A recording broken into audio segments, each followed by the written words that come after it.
Hopefully you guys will be feeling pretty good after this class. We are meeting one more time on Thursday from 8 till whatever, 9:30, 10. I can't go more than 2 hours. I think that day I'll be having 6 hours of review. One with you, one with 128A and one with 128B. So I need to restore some of my energy. So there is a quiz. The quiz is going to be available from 9:10 a.m. till 9:40 a.m. I decided to give you guys more time. Initially, I thought about keeping it on only for 10 minutes, but I thought that would be kind of cool. Hi, Craig, Judith, Vanilla, Mike, Kia, Karina, Havana, Shannon, Isaac, Jalisa, Edgar, Tiana. Okay, now I've read all names. Yeah, so the quiz number 3 will be available from 9:10 a.m. till 9:40 a.m. Okay, it shouldn't take too long. I think there are, how many questions are there? I think there are 8 questions. 2 questions. So one reaction, 1, 2, 3, 4, 5, 5 or 6 questions, and then another something picture, and then 3 questions. So I think total 8 questions, all multiple choice. You should be able to do a good job. Okay, nothing complicated, nothing tricky. Hi Danielle, hi Shannon, hi Drake. Okay, all right. I'm not going to read out the names anymore. 8:02. Let's go to the board. I'm already recording. And let's go to the front camera. Yeah, okay, looks good. So let's talk about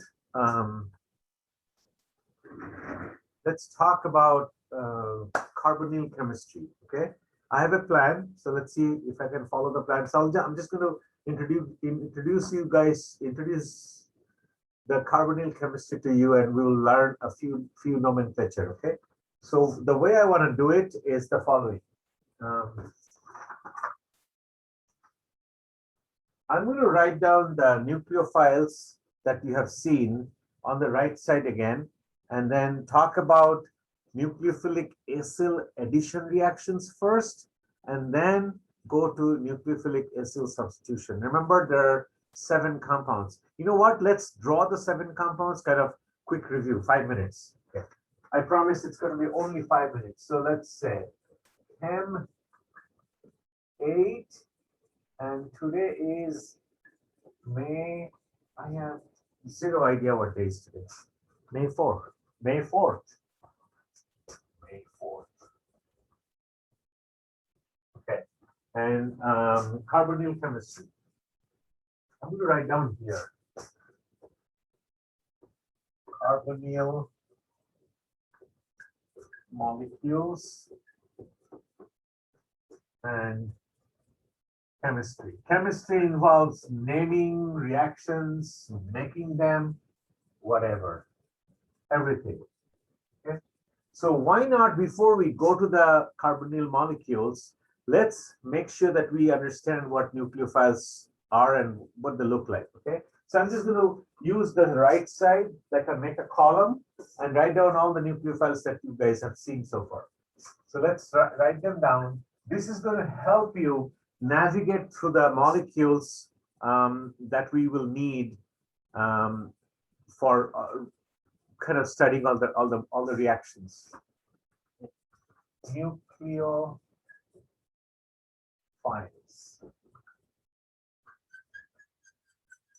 Okay.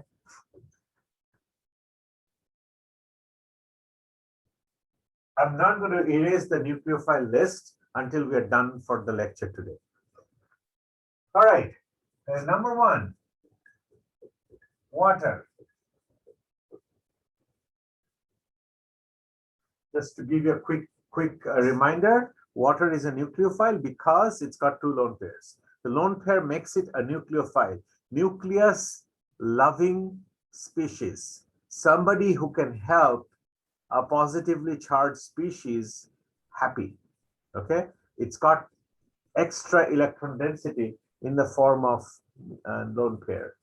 The same effect can be had if we can have something like this. It's going to accomplish the same task. It's going to attach OH to whatever, but it's going to do it with more poise and more power. Okay, and it will come with a cation. You cannot just have an anion hanging around. Okay, 1 second. It's my runny nose. Sorry about that. That's an oxygen nucleophile. You can have. I'm just going to write down the real molecules, not like R. You can have an alcohol as a nucleophile. You can have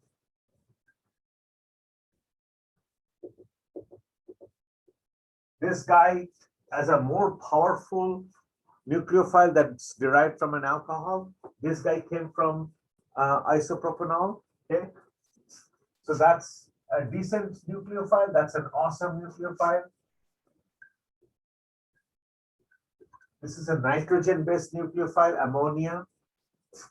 This will be an amine, primary amine, that's a nucleophile.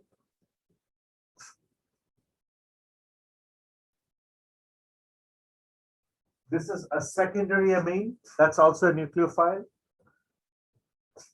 This is going to be hydride, very unstable, and the hydride can be delivered even though it's super unstable.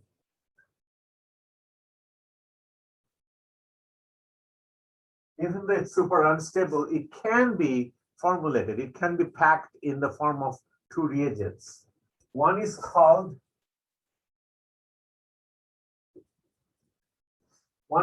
sodium borohydride. Sodium borohydride. So if you see sodium borohydride as a reagent, you should not get intimidated by the structure like, my God, 1 boron, 4 hydrogens, and a sodium. I don't know what is Dr. Maitra or Shantanu expecting us to know. This is too much for me. When you see this, you think H minus. So whenever you see this reagent, you ignore that structure. All you think about is all that sodium borohydride is doing is providing H minus in that reaction. Hydrogen with a lone pair, not lone pair, it's a negative charge. We don't call them lone pair unless it's neutral.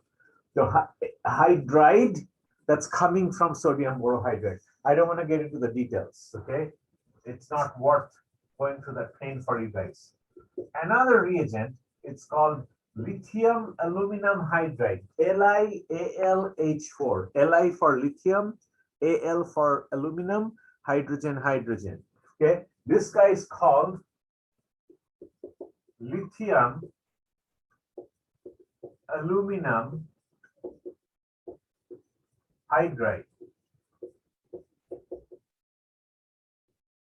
It also produces H minus in the reaction. So that's H hydrogen nucleophile. How about an alkyl nucleophile? Absolutely. Excuse me. Alkyl nucleophile, let me just make it like this. CH3 MgBr. Again, whenever you see this, you think it's not right to think that way, but for the sake of your exams, whenever you see this reagent, something with a magnesium, that's the only time you're going to see a magnesium in Chem 8. These reagents are called Grignard reagent, Grignard. Grignard. It spells like Grignard. That's how we used to call it in India. But then after I came to the US, I learned that the second G is silent. And people gave me a funny and kind of a weird look, like, it's not Grignard, it's Grignard. Grignard reagent. That's a bad G. Grignard reagent. And what should you think when you see something like this? you should think CH3 minus. So this guy is like, this is the only time, well, these are the rare reagents where you can have an alkyl almost like a nucleophile. They're very rare. Okay. So I'll give you another example. So this is called methyl magnesium bromide. Another example will be benzene magnesium bromide. What does it do? Well, you imagine, it's not entirely correct. You imagine that this is a negative charge. So it's a carbon nucleophile, whether it's an alkyl group attached to the magnesium, or it's an aromatic ring that's attached to the magnesium. They're very versatile. They're awesome. It really helps chemists an opportunity to build crazy molecules. Crazy, not crazy, but then useful molecules. Okay, which would be unthinkable otherwise. Okay, so these are the nucleophiles. Oxygen nucleophiles, decent and awesome. Nitrogen nucleophiles, 3 kinds, 3 hydrogens, 2 hydrogens, and 1 hydrogen. Hydrogen nucleophiles, they come in 2 packages, lithium aluminum hydride and sodium borohydride. And carbon nucleophiles, I'm just showing you one example. Grignard reagents. Grignard reagents have carbon nucleophiles. Okay, all right. Let's look at the different types of carbonyl compounds. The first molecule. I'm just going to use one color. That's an aldehyde. That's a ketone. Type 1. That's an acid halide.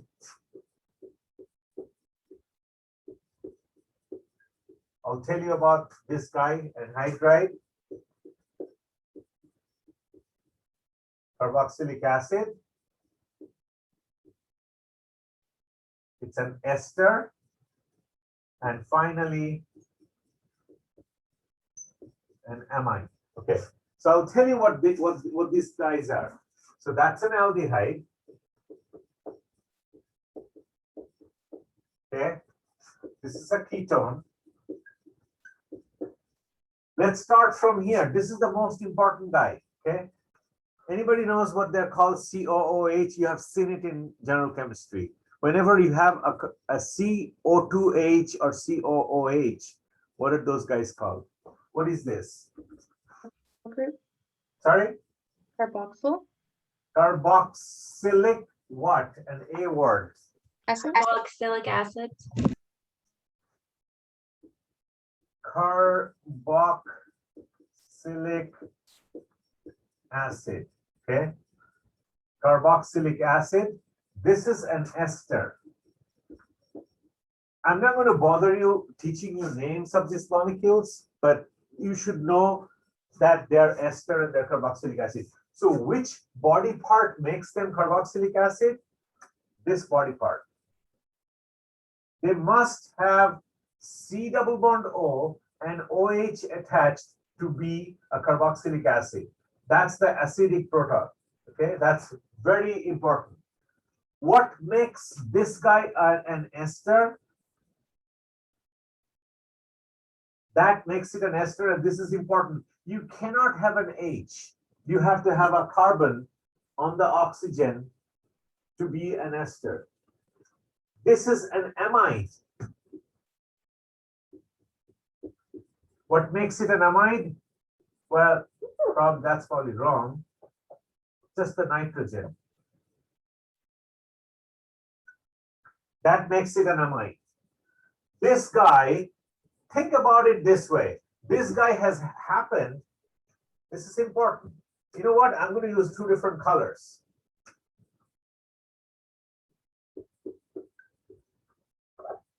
Then you can appreciate why is it called what it is called. Okay, I'll show you like how it's happened, how this guy forms. You take one acid, you take another acid, and react them together. You basically dehydrate them, take them and suck out a molecule of water from them. How do you do that? Well, there are ways to do that.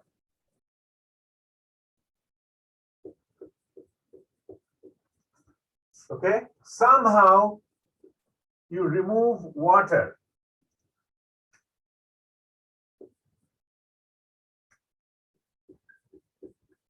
And you get that. So it's dehydrated acid. There is a word, it's called something that doesn't have water. Like you go for a run in the sun and you are dehydrated. So this is a dehydrated compound. It's called anhydride. An like no. Okay. This guy is called anhydride.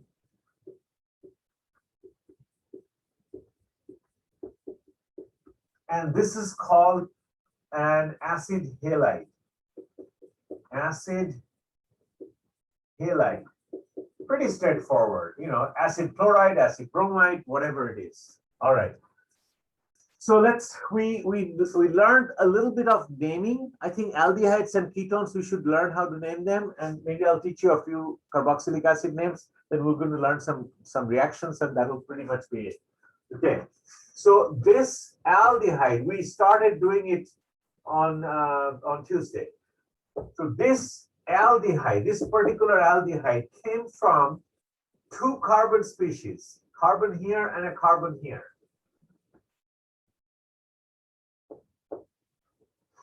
So this guy is a derivative. You can think about it that way. This guy is a derivative. Derivative means it's derived from that, right? So it's a derivative of ethane. So this guy is going to be called not ethane. Ethane is the great grandfather. Okay, this guy is an aldehyde. So we're going to use the first two letters of aldehyde.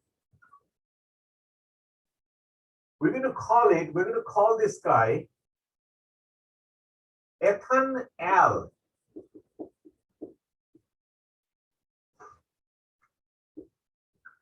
Okay, that's ethanal, al, not all.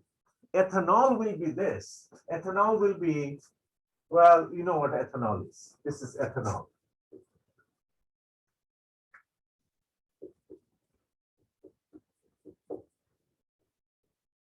That's an alcohol. Ethanol. That's a side discussion, completely aside. Okay. Ethanol. Don't confuse with alcohols. Ethanol is an alcohol. Ethanal is an aldehyde. So the smallest aldehyde, the tiniest aldehyde has two hydrogens on the two sides. And this is a derivative of methanol. I mean, sorry, methane. So this guy is called methanal. That's it. Okay, so that's a methanal. So if I ask you how to name an aldehyde, it's going to be very simple, nothing complicated. Very, very, very simple stuff. All right, ketone. How do you name a ketone? It's pretty straightforward. How many carbons? Well, count them. So this is a derivative of propane. Somehow propane got converted into into a ketone. So how do you call it? So that the great grandfather is propane. Okay, it came from propane. So this guy is going to be called propane.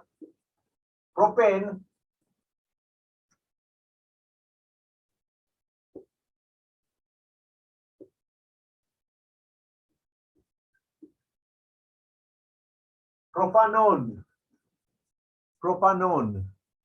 Okay, so that's how it's going to be. So let's do another one. How about this? Butanone. You can only have one ketone from here. That's butanone. Okay.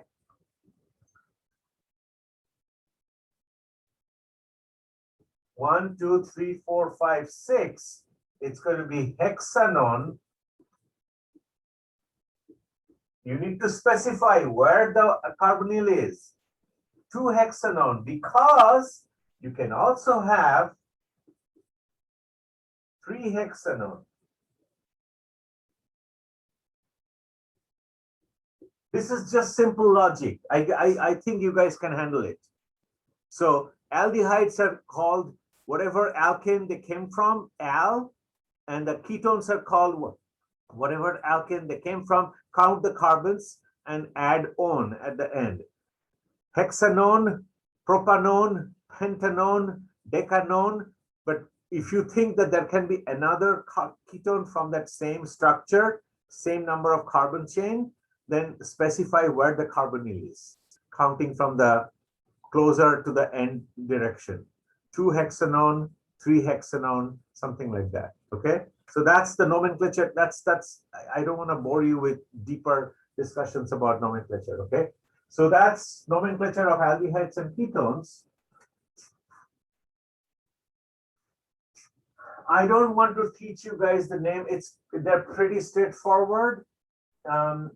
Let me just, I think carboxylic acids in your life down the road, whether you are working in the ag industry or you are working in the analytical labs or you are going for CLS or whatever it is, you will be coming across carboxylic acids in your life until you retire. I mean, even in your household, you will deal with carboxylic acids.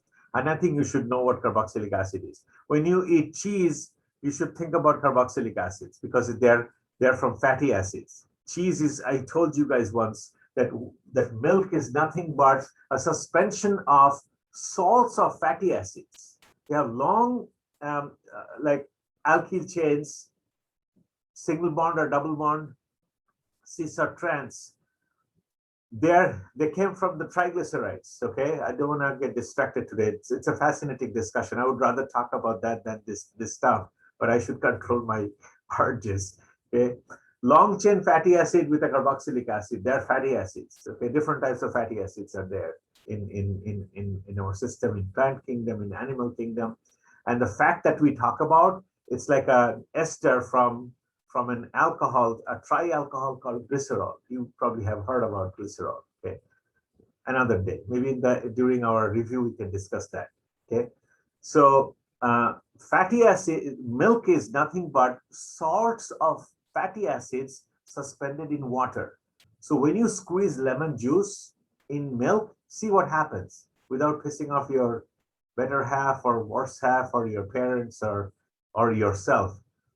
Just take a small, maybe amount of milk and add some salt, squeeze some lemon juice or add some acid, whatever acid you might have, citric acid or something.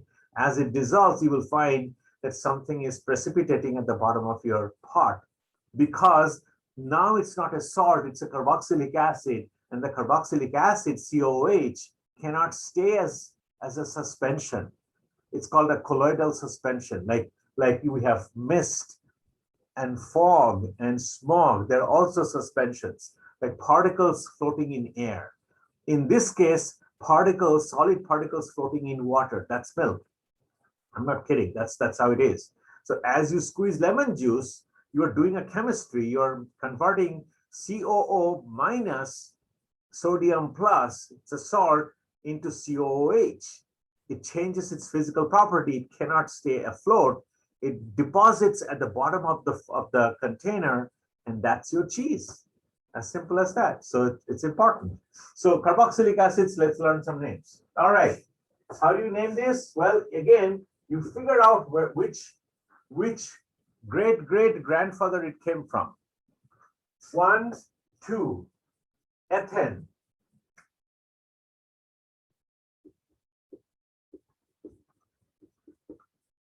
Great grandfather, carbon 1 and carbon 2. So this guy is going to be called ethane carboxylic acid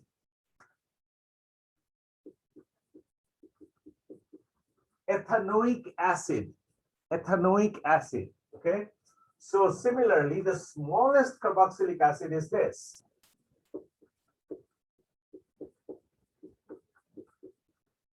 This guy is going to be called methanoic acid.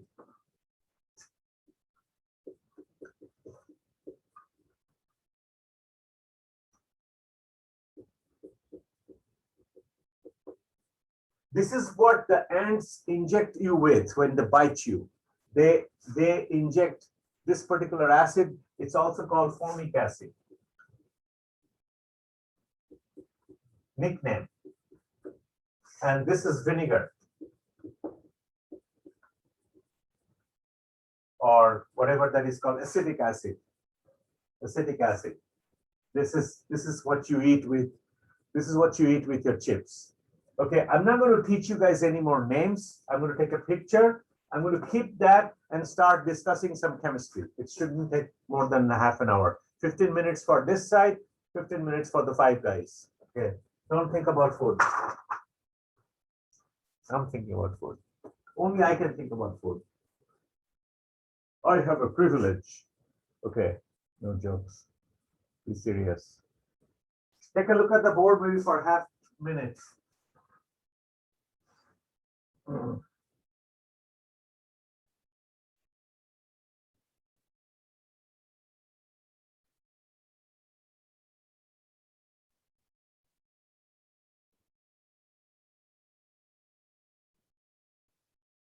Okay.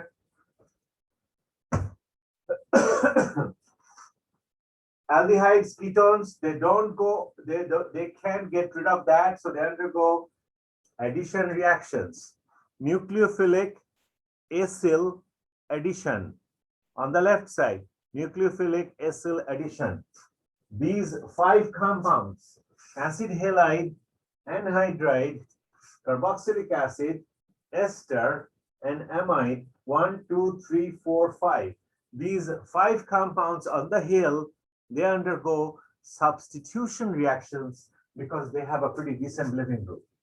Halogen, this whole thing, this thing, and that thing. That sucks, but it still belongs to this category, the substitution category. They are not that great, but it can undergo. All right, so let's talk about some chemistry. We're going to use these nucleophiles and teach you guys some chemistry. All right, so let's do that. I'm going to keep the nucleophiles and just keep moving with the rest.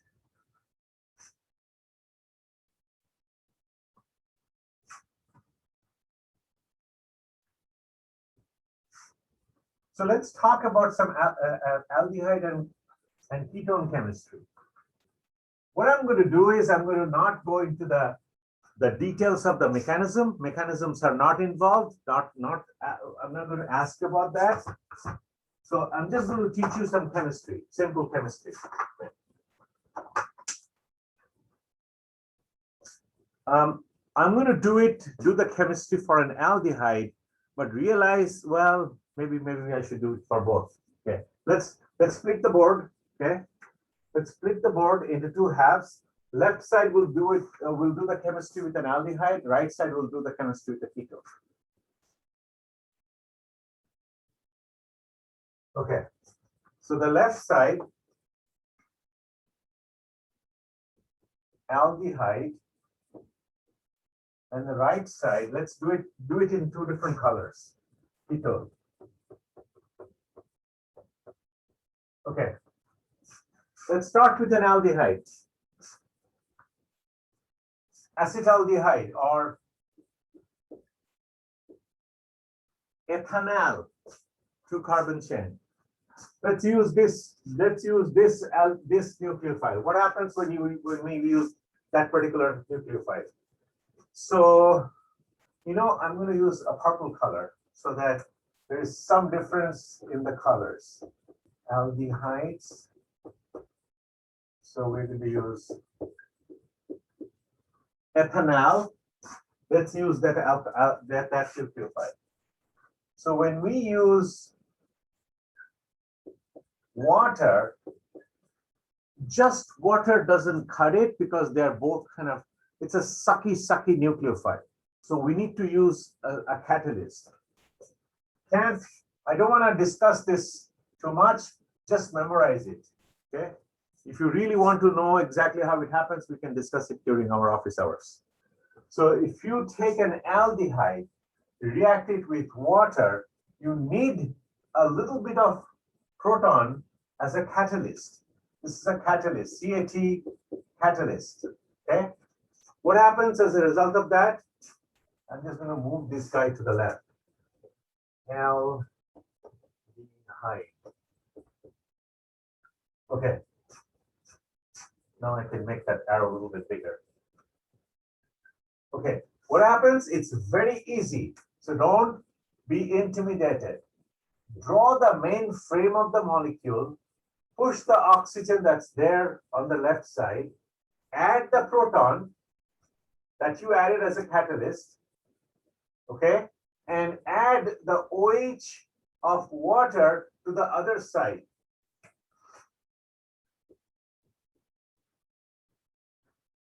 Two hydroxy groups.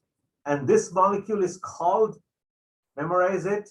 That's probably the best thing I can suggest right now. This molecule is called gem diol. Gem means geminal. Geminal means same carbon. I'm not sure exactly what language it comes from, Latin or Greek, I suppose. Okay.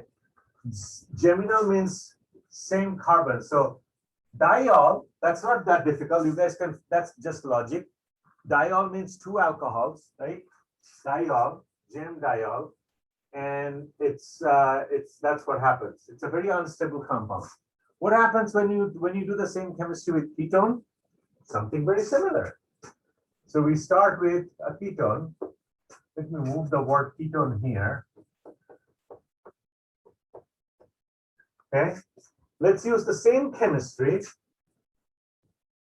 H2O doesn't work with just by itself. We need to activate the carbonyl compound with proton, and something very similar happens here. Okay, the proton gets attached to that carbonyl oxygen, and water delivers OH. Again, it's what is it called? Gem diol. So that's the ketone, that's the aldehyde. Identical chemistry, almost identical chemistry for both sides. But I just wanted to demonstrate both like aldehydes and ketones so that you're not confused.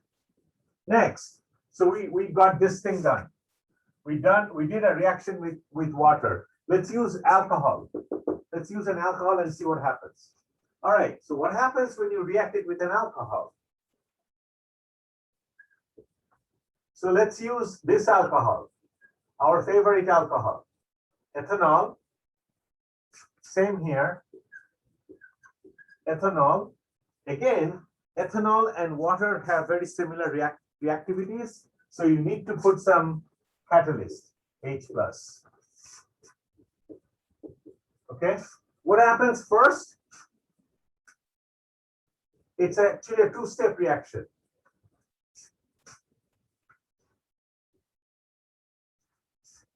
Okay, it's kind of like here. Oxygen, that picks up the proton. That picks up the proton, okay? Just like the reaction above. That guy picks up the proton, and the nucleophile sticks itself here, exactly like the reaction above. Exactly like that.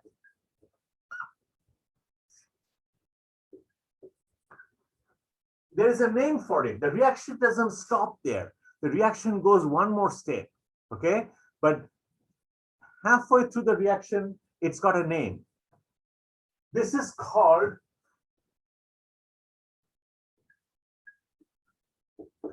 hemi something. This is also called hemi something. This guy is called hemiacetal. ACETAL. Hemiacetal. Aldehyde derived. This is called hemiketal. Ketone derived. Okay, halfway through, you need to remember all this chemistry to do well in the final, not for today's exam. Okay, today's quiz. It reacts, this hemiacetal and the hemiketal react one more time with aldehyde, the alcohol and the proton, okay? So that happens one more time.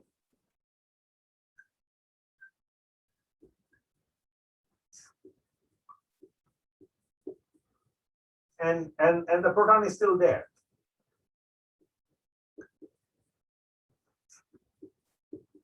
Okay, what happens? Well, what happens is, see, on one side you have an ether, like O carbon, and the other side is OH, kind of like the gem diol. What happens in the second step is the OH is removed and another alcohol gets in.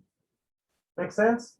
So another alcohol gets in. So don't forget the main frame. The main frame is pretty much the same. Main frame hasn't changed. Main frame is still the same. The right side is still the same. Right side is still the same. Left side, this is gone. Another alcohol has come in. Okay, what is this guy called? It's not hemi anymore. It's not half acetal anymore. This is a full acetal. This is an acetal, and this is a ketal. You need to just memorize before the final. This chemistry. This is important. Okay. What happens when you react an aldehyde or a ketone? So we got this thing done. We got done with an alcohol. We are only going to react it with primary amines next. Let's use the same amine that we have there. I don't want to make things complicated and painful. I'll keep it as painless as possible. Okay. So let's use now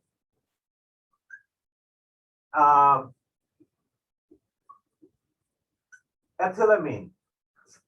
Let's use ethylamine. When you use a primary amine and an aldehyde, or a primary amine and a ketone, I'll teach you a trick how to draw the product. It's very simple. It goes in a different way. And for this reaction, you don't need to use proton to activate the reaction. It's very straightforward. How do you draw the product? When an aldehyde reacts with a primary amine, when a ketone reacts with a primary amine. I'll teach you the trick. Pay attention. If you pay attention, you can pull it off in the final without even having studied. Very, very simple. To draw the main frame, okay? Draw the main frame of the molecule. Start drawing the double bond. Halfway through, okay? Start drawing the double bond. Don't put the oxygen. Oxygen is gone. Oxygen is gone, and the nitrogen has come in. So what's stuck here is now this guy. The nucleophile has come in. It's a weird reaction, but I think you guys can handle it. The nitrogen has come in, lost the hydrogens, and the ethyl group is stuck. That's what you get. Okay. Over here, same deal. And the lone pair is there. This species is called, when you have a carbon-nitrogen double bond, it's called, the general name for this functionality is called imine. You need to memorize that. I-M-I-N-E. This is amine. A-M-I-N-E. A as in apple, I as in ink, A as in amino, I as in imine. This is an imine. This is also an imine. Make sense? So when you react an aldehyde with a primary amine, it's important. Only primary amine. What What gets lost is this. This water comes from H2 from the amine and the oxygen from here. So during this process of the reaction, you lose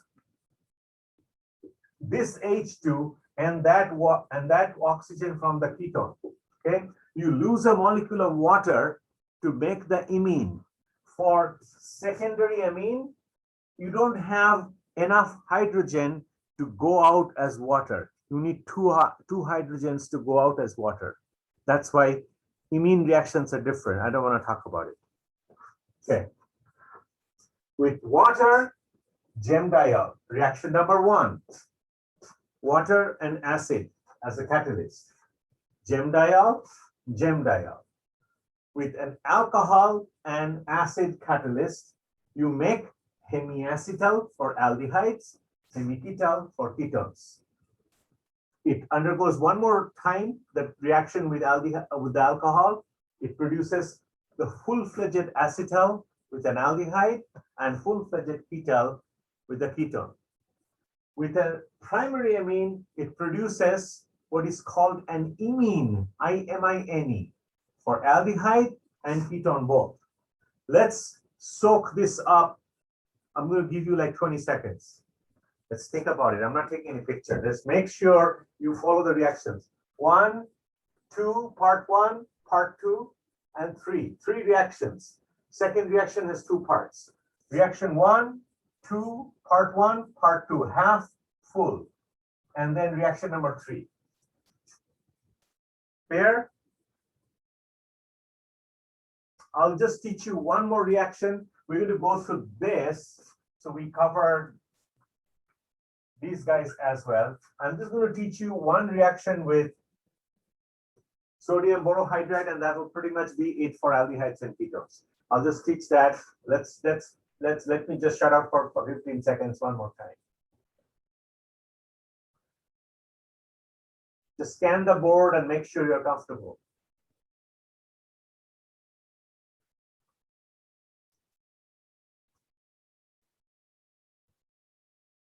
Okay.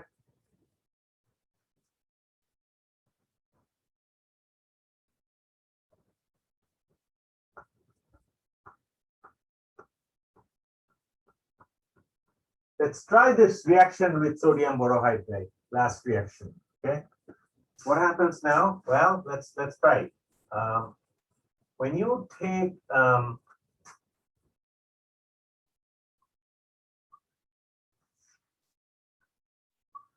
when you react it with sodium borohydride, as I told you, don't be afraid of sodium borohydride.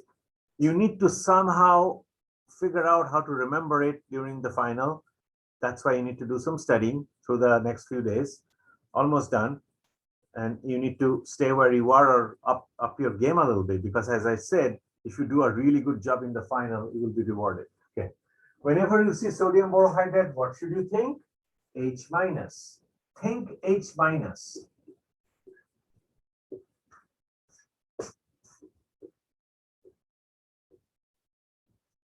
All right. So it goes, this reaction actually needs a part 2. This reaction needs a second part. It needs the proton at the end of the reaction. So step 1 is this. Step 2 is proton. You need to add proton to neutralize the O minus. Okay, maybe you can think about it. I don't want to talk about it too much right now. You need to add proton in step 2. This is a 2-step reaction. Though that reaction is also 2-step, but you're providing the H plus at the beginning.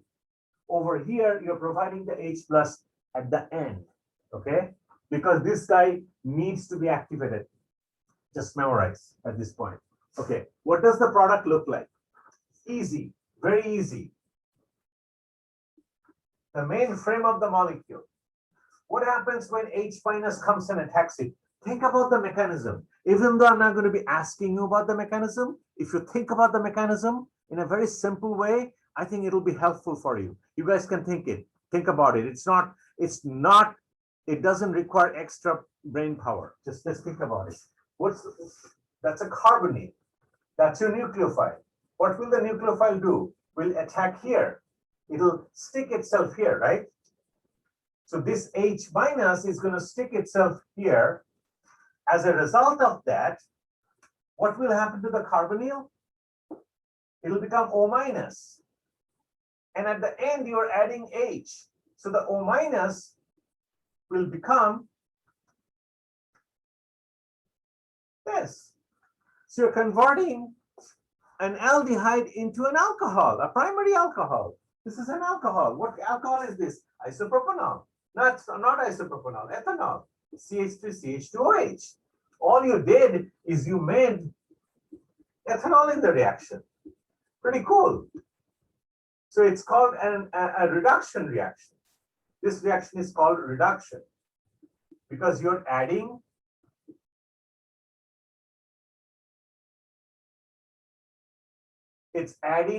two hydrogens, one hydrogen here, one hydrogen here. Same deal here. A ketone becomes an alcohol. The H minus, the first H minus sticks itself here. O becomes, carbonyl oxygen becomes O minus with an extra lone pair. That extra lone pair picks up the proton at the end of the reaction. You're done. So you made isopropanol. So you made ethanol here and you made isopropanol here. It's pretty cool. It's also reduction.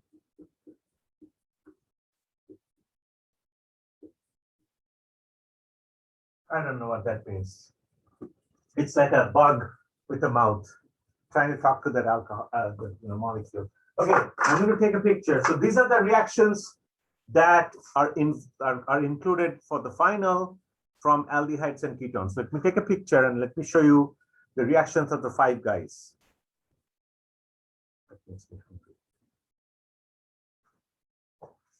I want to go to 5 guys right now.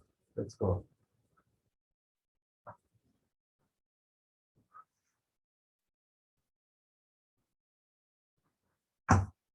All right. Scan the board for 15 seconds. Reaction 1 with water and H plus. With color coding, once you see the still picture, if you cannot see it in the video, wait until the still picture is uploaded. You can see that the red hydrogen that it picked up at the very beginning, and then the OH came from water, lost the hydrogen. Don't worry how it happened.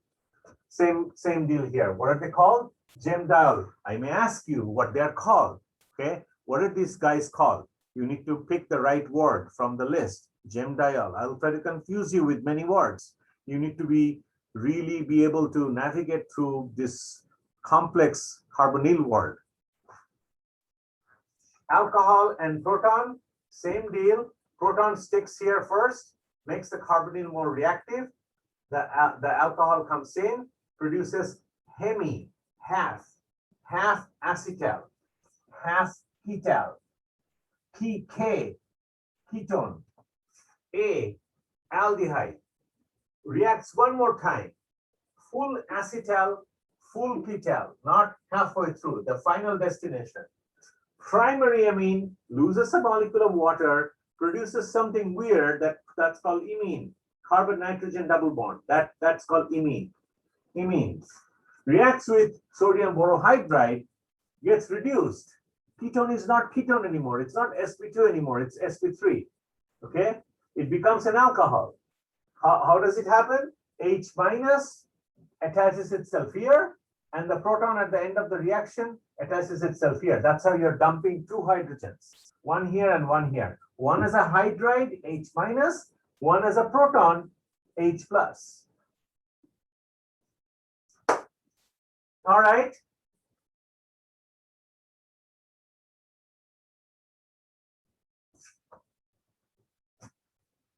You're still calm, not anxious, blood pressure is low. Take a deep breath. The last stretch, almost there. You finish line, you can smell the end of the tunnel. The flowers and the cows and the barn and the pigs, everything is there. It's going to be wonderful pretty soon. Okay. I don't know when is your final. When is your final? It's on Tuesday? Tuesday morning, 8 to 10? No, something else. 10, 9, 8:45 to 10:45. I don't want to confuse you. We'll check the syllabus. Okay. I just checked. It's May 13th, 8:45 to 10:45. 8:45 to 10:45. May 13th is when? Thursday. Thursday. Mm-hmm. You guys have way too many days before the final. Okay, that sounds good. So there is no excuse to screw up. I want final to go very well for all of you guys. Okay, so let's talk about the last discussion, reactions of the 5 guys. Okay, happiness, full stomach. What else? What are the reactions of 5 guys' reaction? Okay, let's talk about it. I'm going to draw the hill again, and I'm just going to introduce you. Like you, it'll make perfect sense to you guys when you see that reaction, those reactions. It's pretty straightforward. Once you see the hill, and once you see that who is more reactive and who is less reactive, it'll make sense to you. We have about 17 minutes. Okay. Whatever we can cover in 17 minutes, we'll cover. I'll let you guys go maybe 1 or 2 minutes before the quiz is going to be open. I think quiz will be opening up at 9:10 and it goes until 9:40. Okay, so I think we need to clean the board because the 5 guys deserve to start with a clean canvas.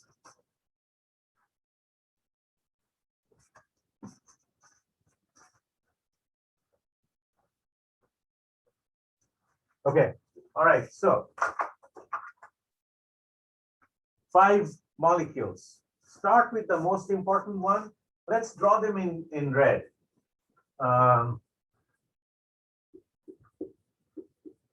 Carboxylic acid, ester,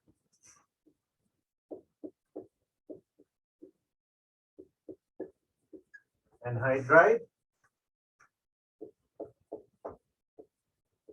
I just changed the halogen from chlorine to bromine just to make sure that you guys understand what is going on here. Okay. You know what?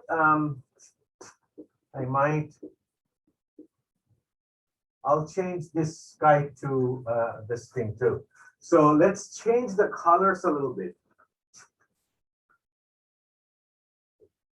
Let's make them blue. Let's make the living groups blue.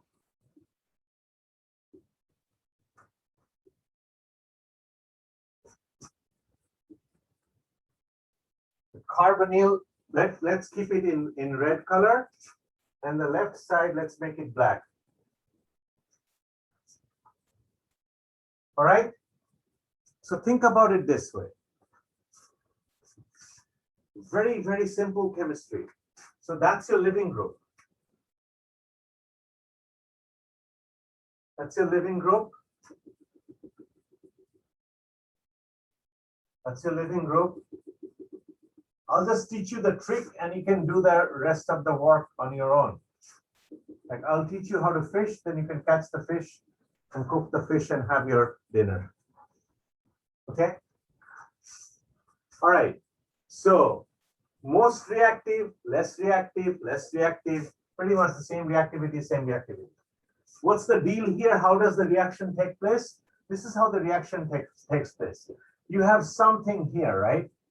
You have a living group and you have a nucleophile. I'm just reminding you of the chemistry. This is nucleophilic acyl substitution. The living group goes out and the nucleophile comes in. So what happens? That happens, right?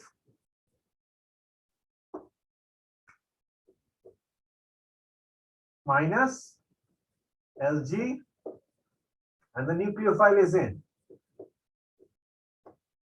In the next step, kicks back, kicks out the living group, and you got a brand new carbonyl with the new guy in. And the living group is gone. living group is out. So if you go from, this is molecule 1, molecule 2, molecule 3, molecule 4, and molecule 5. Okay, it's always possible to roll down the hill because you have a better living group up here, and then a pretty good living group up here, then living group here in the valley, and a horrible living group down here. So going uphill is always a pain in the neck. Going downhill is possible because you're kicking out a better living group and you're entering, well, it's not a living group, you're considering it as a nucleophile. So here is the deal. I'm talking like somebody way up there in the White House. Here is the deal. I'm not mocking anyone. So it is possible to roll down from Huntington Lake to Shaver Lake. Okay, so you're replacing this guy, Br minus, with this guy. So that's your nucleophile. So think very simple. Think like you're playing with Lego. We have 10 minutes. This is a piece of Lego. This is a piece of Lego. This is a piece of Lego. And from here, all you're doing is you're replacing the green piece .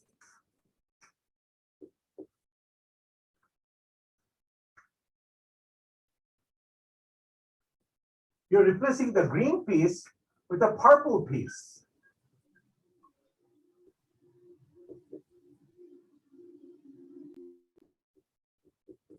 That's all you're doing. This is your nucleophile. This is your living group. Okay, so the living group is out.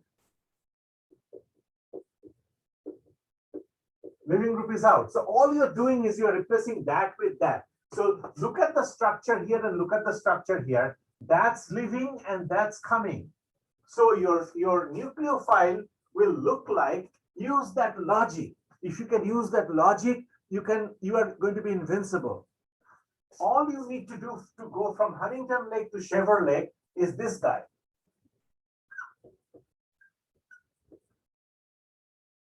It's that simple.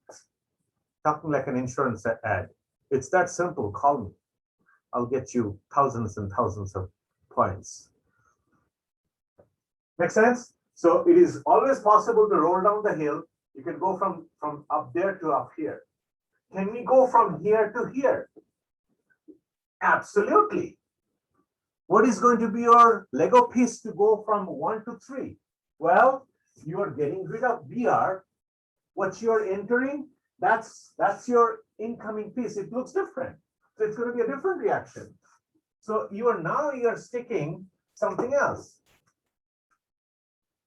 I don't know. You're using that nucleophile, a different nucleophile. This guy is going out. So all you're doing is you're putting something else there.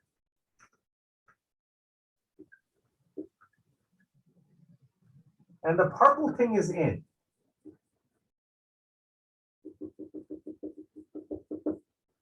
Another nucleophile. So what will that another nucleophile look like? OH minus. Or you could use water,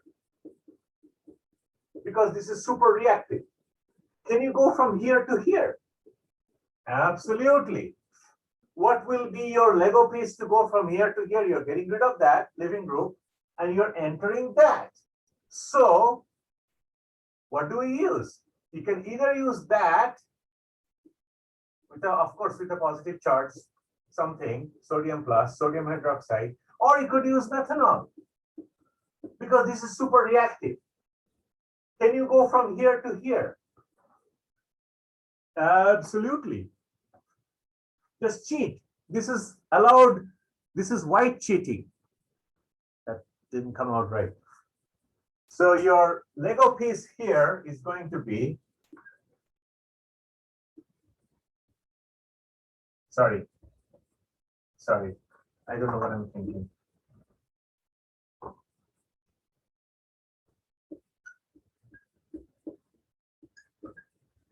Just remember, for nitrogen species, just use the neutral guy. Okay, we still have time. Okay. So when you use that, you get to that molecule. You get rid of that and get attached that. So going down from Huntington Lake to Shaver Lake to Auberry and to the foothills is possible. Rolling down is always possible.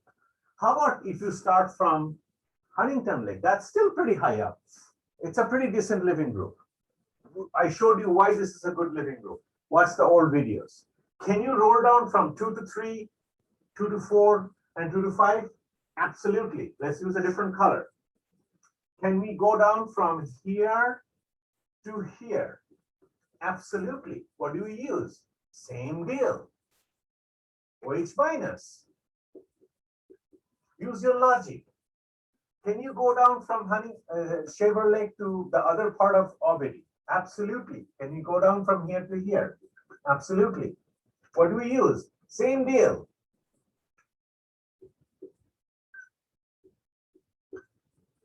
Either that or just use methanol. This will work. It's still pretty reactive. You may have to heat it up. Don't worry about that. Can we go down from here, Shaver Lake, to the foothills? Sure. What do you use? Same amine. Same deal. Okay? There is one exception. I want to teach you that exception. I don't want to teach you the other chemistries, other nucleophiles. You can actually use your logic to kind of figure it out. Like we talked about a weird nucleophile that you haven't seen before. I haven't listed that, but we have seen water, H minus, we saw that. We used methanol, we used amine. What happens when you use H minus nucleophile for one of the 5 reactants?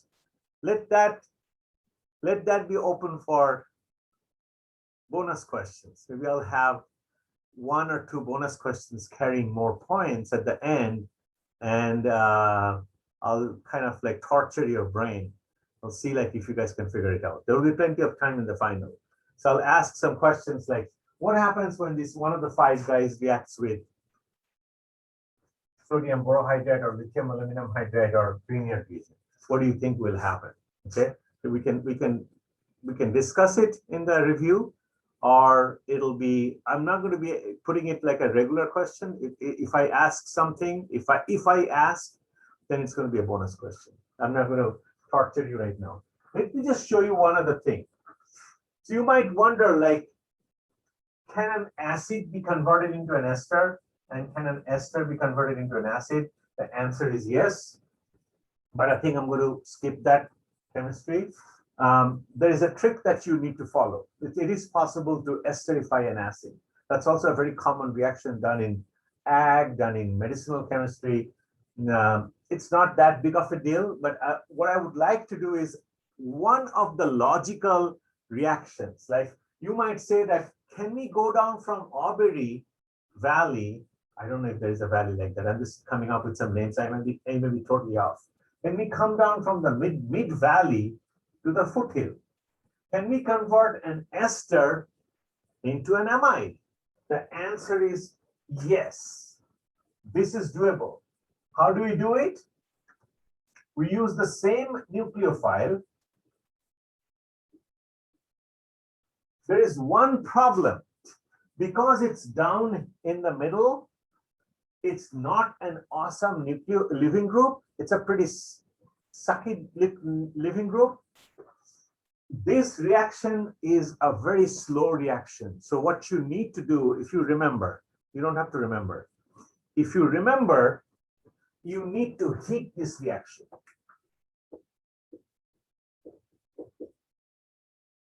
To go from 4 to 5, it works, but you need to heat.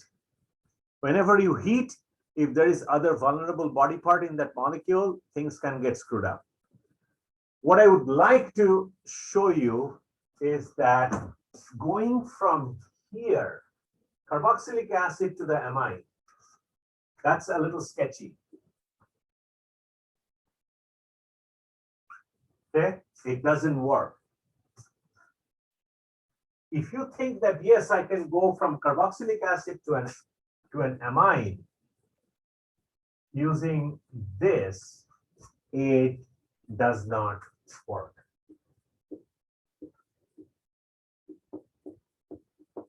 Does not work. Okay, so 3 to 4, compound 3 to 4 does not work. Okay, 9:06, we still have 4 minutes. The reason I'm going to show you down here, the reason it doesn't work, let's have this discussion here. The reason 3 to 4 doesn't work is the following.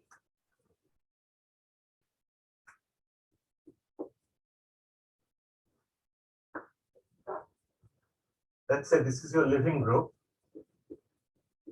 carboxylic acid, and you're reacting it with an amine,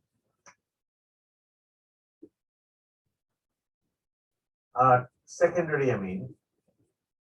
In order for the reaction to work, the nucleophile should react like a nucleophile. What do you want it to do? You want this guy to do this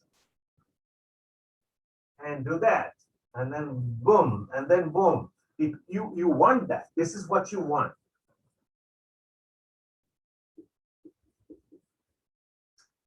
It doesn't do that. Like an elimination reaction, it feels lazy and kind of like a stubborn nucleophile. It instead behaves like a base. Bases are little sketchy characters. They don't do the hard work. They just go for the low-hanging fruit. Okay, 9:07. I'm going to finish in one second. It doesn't do that.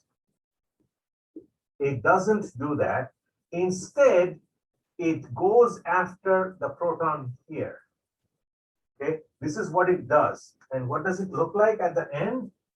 It basically messes up the molecule completely. It ruins it for the rest of its life. It plucks that proton, makes it an O minus, and it itself picks up that proton using its lone pair, and it itself becomes positively charged. So now this is a salt. There is a salt, ionic bond. It becomes a salt and it's dead. It's salt in the Dead Sea. It's basically dead. Okay, I'm going to take a picture, hang up, go to Canvas, take the quiz.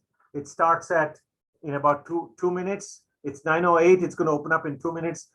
You can hang out for like another minute, but you have 30 minutes to do, I believe, 8 questions. Should be plenty of time. Stay calm, take a deep breath. Not tricky questions. You should be able to handle it. Okay, open book. Don't talk to each other. Don't copy from each other.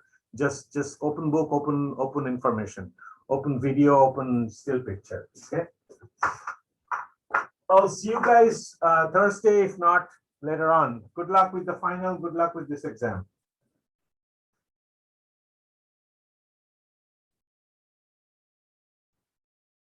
I recommend that you hang up and take the quiz now. Don't waste your time here. Bye, everybody. Bye, Matthew. Bye, Micah. Bye, Isaac. Bye, have a good one. Okay, bye. 9:09. Go, go, go, go, go.